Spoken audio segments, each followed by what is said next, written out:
Halo semuanya, perkenalkan nama saya Catherine. Saya mahasiswa Fakultas Farmasi Universitas Surabaya. Saya di sini akan membagikan sedikit informasi mengenai kasus COVID-19 terkini di Indonesia. Namun saya tidak sendirian di sini. Saya bersama dengan Severina, Sharon, dan Nancy bersama sumber-sumber mereka akan membahas mengenai bagaimana protokol kesehatan pencegahan COVID-19 di daerah mereka masing-masing. Seperti yang kita ketahui, kasus COVID-19 di Indonesia masih terus meningkat. Berikut adalah data yang didapatkan berdasarkan Kementerian Kesehatan Republik Indonesia pada tanggal 12 September 2020. Berikut adalah data persentase kematian COVID-19 pada 10 provinsi dengan kasus positif tertinggi di Indonesia. Salah satu kota di Jawa Timur yaitu kota Surabaya saat ini merupakan daerah zona jingga atau daerah dengan resiko sedang penularan COVID-19. Walaupun kota Surabaya sempat memasuki zona merah atau daerah dengan resiko tinggi penularannya, namun saat ini Surabaya telah menunjukkan progres dalam mengurangi penyebaran virus SARS-CoV-2. Kondisi di Surabaya ini harus terus memperhatikan protokol kesehatan, mendorong agar seluruh masyarakat disiplin dan menerapkan protokol kesehatan, sehingga jumlah kasus dapat terus ditekan. Langsung saja menuju teman saya Severina bersama narasumber Ibu RW di daerah Siwalan Kerto, Kota Surabaya, Jawa Timur, untuk membahas bagaimana pelaksanaan protokol kesehatan pencegahan COVID-19 di sana. Selamat malam, Bu. Selamat malam. Ya, perkenalkan, nama saya Severina Effendi dari Fakultas Farmasi Universitas Surabaya. Saat ini saya sedang bersama dengan Ibu. Saya Ibu Yulaika Susilawati, Ketua RW 06 Siwalan Kerto. Ya, Bu. Nah, saat ini saya mau berbincang-bincang sedikit ini, Bu, tentang bagaimana sih protokol kesehatan di daerah Siwalan Kerto ini. Nah, menurut Ibu, dampak COVID-19 terhadap Siwalan Kerto ini gimana, Bu? Ya, Insewu. Sekarang di Surabaya kan ada Kampung Tangguh namanya, Kampung Tangguh Semeru. Nah, di RW 06 ini diajukan untuk menjadi Kampung Tangguh Semeru. Nah, Kampung Tangguh itu terdiri dari Kampung Wani Sehat, Wani Sejahtera, Wani Joko, dan Wani Ngandani. Nah, tiap-tiap step-step itu dikoordinasi oleh 2 RT 2 RT. Karena di wilayah RW 06 itu ada 7 RT plus rusun seperti itu. Alhamdulillah dalam perjalanan Kampung Tangguh untuk menangani COVID, kita sebagai petugas itu langsung terjun di lapangan. Kalau ada yang reaktif, kalau reaktif kan belum tentu positif, masih reaktif ya kita dekati. Yang saya memangnya untuk menangani ini sangat sensitif, karena namanya kan kalau reaktif itu orang-orang sudah heboh. Tapi kita punya cara. Kita datangi ke rumahnya, kita kasih support, kita bilangi kalau itu loh masih reaktif, belum tentu COVID. Nah, saya sebagai ketua RW juga saya kader ya, kader Toka. Saya punya pemikiran inovatif. Saya suruh minum teh tawar. Saya suruh keceri minyak kayu putih. Itu diminum sehari 4 kali. Insya Allah bisa untuk menambah stamina, biar imunnya tidak turun. Alhasil dari kader-kader bermantik dan semuanya dikasih info, dicoba. Tapi namanya warga ya tetap takut lah. Tapi kita pendekatan terus keluarga, jangan bosan-bosan. Nah, akhirnya kita sarankan harus pakai masker, jaga jarak, depan ditempati tempat cuci tangan. Kalau memang ada yang positif, ya kita berusaha untuk termasuk dalam kategori wani sejahtera. Nah, wani sehat dia tuh mendata siapa-siapa yang sakit, didata. Setelah itu kita wani sejahtera. Maksudnya wani sejahtera, kita memberi. Kan kadang-kadang orang mau keluar kan tidak boleh. Nah, kita kasih permakanan dulu sebelum dapat bantuan dari pemerintah. Kalau bantuan dari pemerintah itu 3 hari baru dapat. Jadi selama itu kita bantu. Contoh kalau tidak mau dibantu, kita membelanjakan. Kalau disuruh tes reaktif ke puskesmas, ya kita dampingi. Jadi orangnya itu tidak istilahnya kecil hati, takut. Jadi kita terus support dengan cara yang kita bisa pakai cara biar orang itu nyaman. Jadi suka dukanya di COVID itu banyak, kendalanya sangat banyak, tapi alhamdulillah kita bisa mengatasi dengan enjoy. Kita tidak ada tuh. Karena kita juga seandainya kita sakit seperti itu ya oke. Kita kembalikan pada diri kita sendiri. Akhirnya nyaman ya. Seperti itu. Iya. Terima kasih. Ya, makasih ya Bu atas waktunya, banyak informasi yang saya dapat. Makasih Bu. Sama-sama. Terima kasih saya Verina dan Ibu Yalaika. Selanjutnya, selain kota Surabaya, salah satu daerah lain yang juga berada di Jawa Tengah yang merupakan zona jingga atau oranye adalah Kabupaten Jember. Walaupun jumlah kasus COVID-19 di sana tidak sebanyak di Surabaya, namun masih tetap harus diwaspadai penyebarannya. Mari ikuti teman saya Sharon bersama narasumber Ketua Puskesmas di Kabupaten Jember, Jawa Timur, yang akan membahas bagaimana pelaksanaan protokol kesehatan pencegahan COVID-19 di sana. Selamat malam Bu Dokter, bolehkah saya mengganggu waktunya sebentar? Ya, silakan. Pertama-tama perkenalkan, nama saya Sharon Hizkia dari Fakultas Farmasi dari Universitas Surabaya. Bolehkah Ibu Dokter memperkenalkan diri sedikit dan kira-kira apa saja kesibukannya ya hari-hari ini?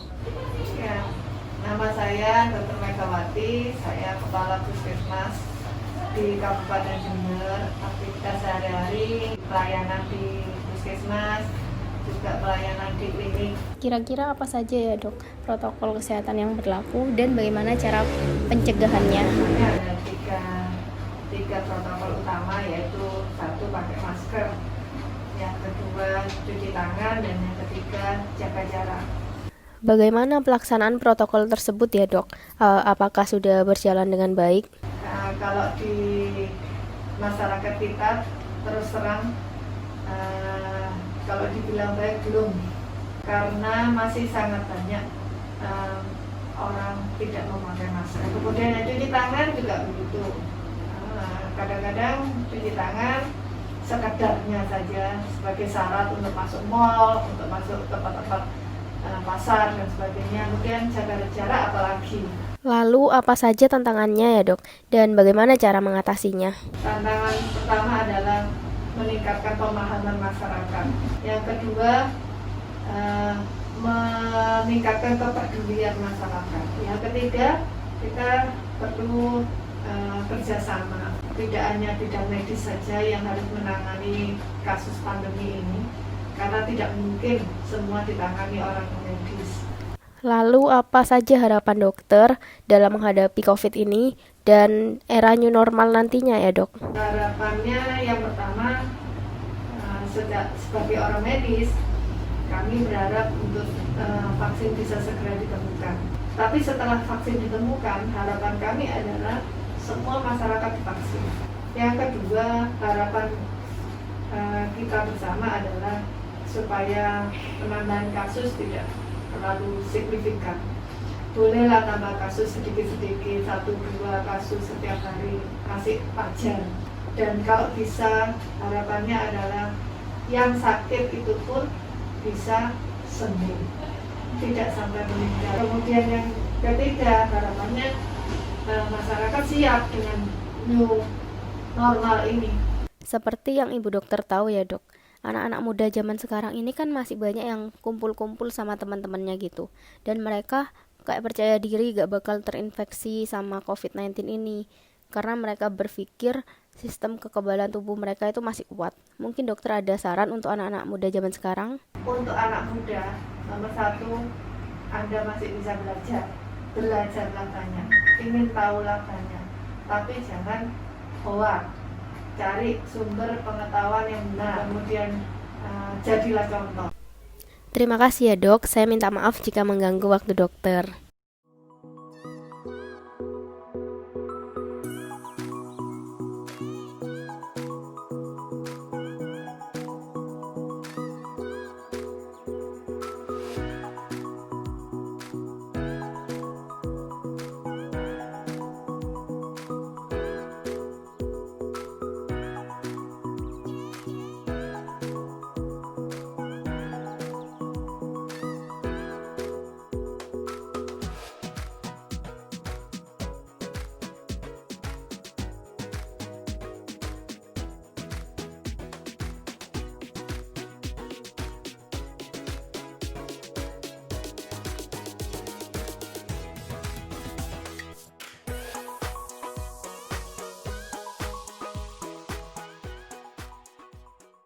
Ya, terima kasih kepada Sharon dan Ibu Megawati.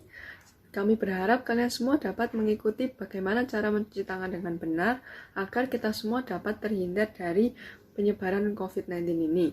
Selanjutnya beralih ke daerah Jawa Tengah, khususnya Kabupaten Grobogan. Bagaimana tanggapan langsung dari warga Grobogan? Langsung saja menuju teman saya Nancy bersama narasumber Ibu RW untuk membahas bagaimana pelaksanaan protokol kesehatan pencegahan COVID-19 di daerah Kabupaten Grobogan, Jawa Tengah. Teman saya Nancy Felicia dari Fakultas Farmasi Universitas Surabaya. Di sini saya sudah bersama dengan Ibu RT dari daerah Tawangharjo, Ngantru, Jawa Tengah. Silakan Ibu bisa memperkenalkan diri. Nama saya Durian dari RT 01 RW 02 Wonoboyo Tawangharjo Grobogan. Bu, di sini saya ingin berbincang sedikit ya Bu mengenai dampak-dampak apa saja yang sudah terjadi karena COVID ini bagi masyarakat setempat. Ya, dampaknya soal perekonomian Mbak. Sekarang ya karena suami saya kerja di bengkel, sekarang ya bengkelnya sepi Mbak. Banyak yang dari kota besar ya udah pada pulang karena nganggur, di PHK, dan proyek-proyek di kota besar juga dihentikan karena corona Mbak. Lalu protokol kesehatan apa saja Bu yang sudah dilakukan di daerah sini untuk meminimalisir penyebaran COVID-19? Ya, protokol kesehatannya ya disuruh pakai masker, kalau habis pergi ya disuruh itu cuci tangan kayak gitu Mbak. Terus pelaksanaan protokol kesehatan itu sendiri bagaimana Bu? Ya. Apakah sudah berjalan dengan baik? Kalau baik ya belum Mbak, karena banyak warga yang kadang ya manut, ada yang enggak manut. Kalau saya sih menyadari harus manut ya Mbak, ya semua kan demi kebaikan kita semua, kebaikan diri sendiri juga. Iya. Terus kalau misalnya ada yang nggak pakai masker atau belum menaati protokol kesehatan, apa yang dilakukan ya Bu untuk mengatasinya? Ya nak iso kita ingatkan lah Mbak, kan karena pakai masker kan selain untuk diri sendiri, kesehatan diri juga buat orang lain. Kalau dianya sakit ya semua ikut menanggung sakit, gitu aja Mbak.